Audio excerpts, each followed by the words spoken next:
सूर में एक बार फूंक मार दी जाएगी और जमीन और पहाड़ दोनों उठा लिए जाएंगे, फिर एक बार ही तोड़ फोड़ कर बराबर कर दिए जाएंगे।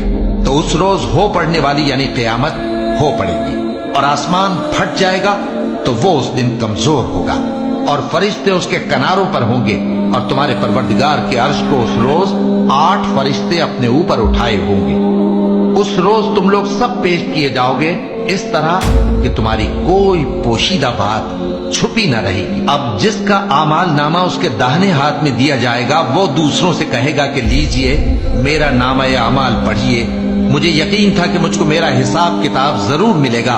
बस वो शख्स मन माने ऐश में होगा, यानी ऊंचे बाग में जिसके मेवे झुके हुए होंगे।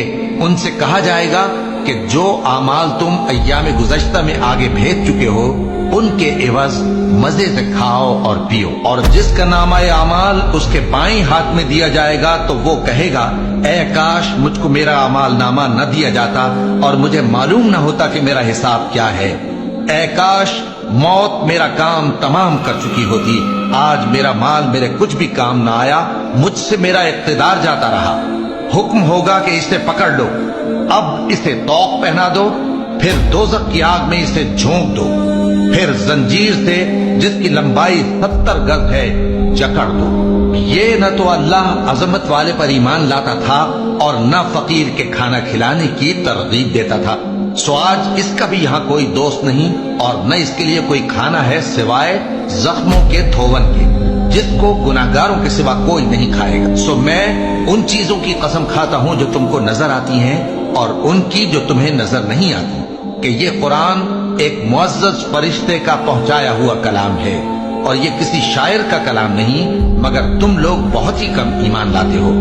और न किसी काहिन का कौल है, लेकिन तुम लोग बहुत ही कम गौर व फिक्र करते हो।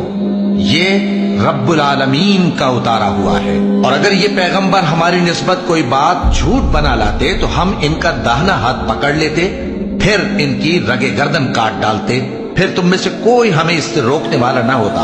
और ये किताब तो परहेजगारों के लिए नसीहत है।